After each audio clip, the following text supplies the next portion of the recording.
Hi, everybody. I'm John Funk. And I'm Tanya Hart. Welcome to A Hollywood Moment. Today's episode is unofficially brought to you by Trejo's Donuts. And before we begin, we have a message from Machete himself. Click, watch, and subscribe to Hollywood Moment. So I connected with Danny Trejo the other day because I was introduced to Edna Sims, a PR guru, through Tanya. Tanya brought me on to the Jonathan Foundation project at Universal, and a Hollywood Moment got to connect with Danny Trejo and ask him some questions. And it was an event to support kids with autism, and apparently Danny has two autistic kids, and so we got to connect with Danny a little bit, and he was promoting his current project. And I gotta say, he hasn't aged, Tanya, because he's 80 something, and he looks like he did, 20 years ago. Oh, I didn't realize he was that old. I really did not. Well, he's like Wow. he's older, I like to say. I like Yeah, to, I shouldn't say that he's that old, but he's he's that older. young. He's older, but anyway, I didn't realize he was in his 80s. Good for He him. he Good doesn't for look it. Danny. We've got to also add that the real reason that we're doing this is because you love his donuts. He's got a donut shop. Let's just keep it real. John goes to the donut shop every day and gets Danny's donuts, okay? Donuts, coffee, and I do like the tacos. But if you are in the Hollywood area, you got to go to Trejo's Tacos or Donuts, and he supports a Hollywood Moment. So I hope that you guys do as well by clicking like and subscribe.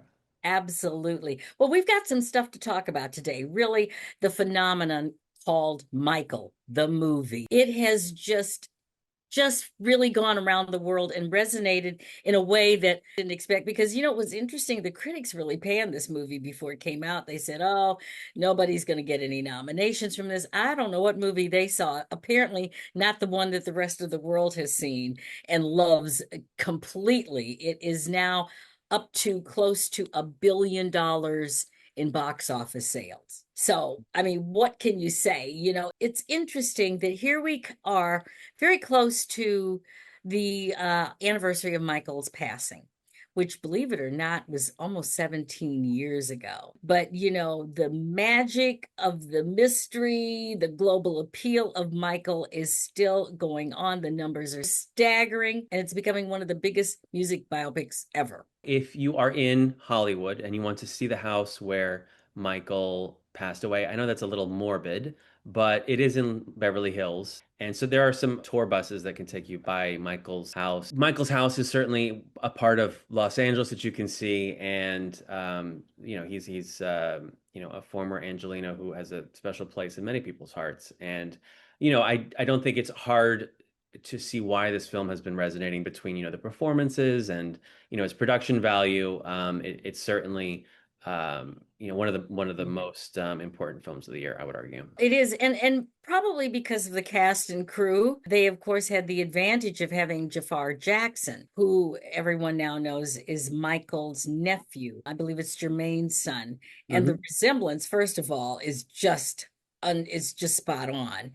And then the kid is very talented. He actually got all of the family genes. He is definitely getting praise from fans and critics around the world.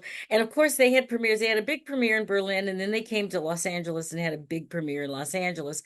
And so we're lucky we got some access to the Los Angeles premiere.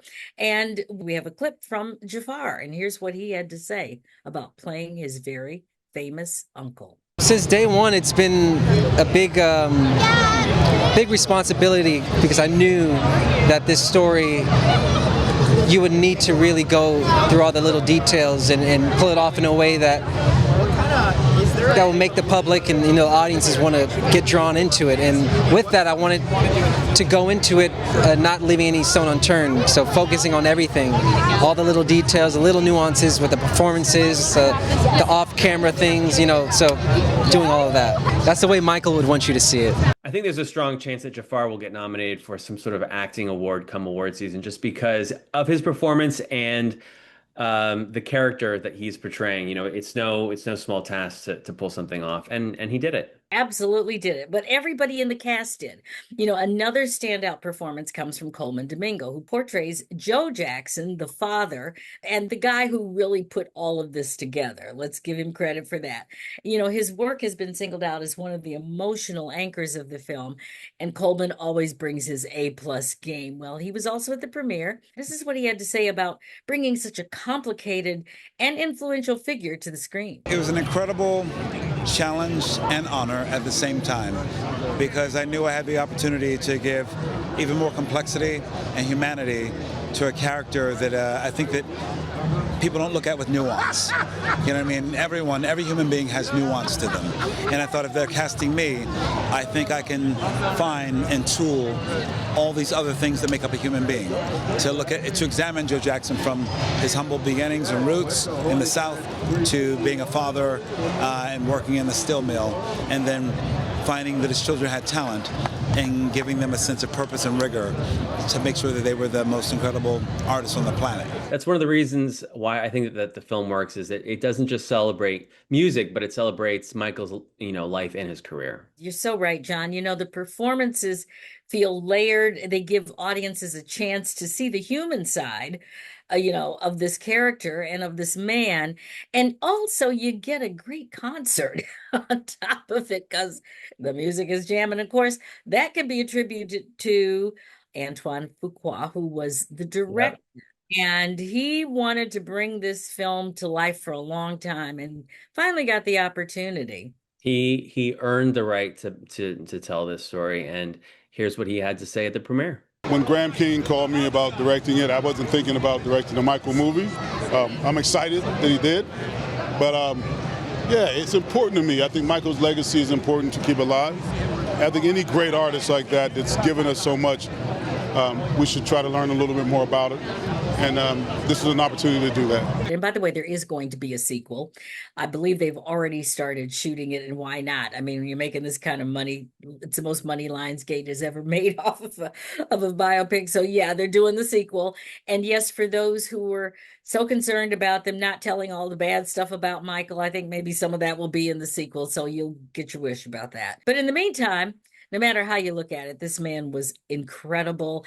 And a new generation is now discovering Michael Jackson's music. Of course, longtime fans get really good memories. The film continues to dominate conversations worldwide. And this was your latest edition of A Hollywood Moment. We hope you enjoyed it. Thank you for joining us, everybody.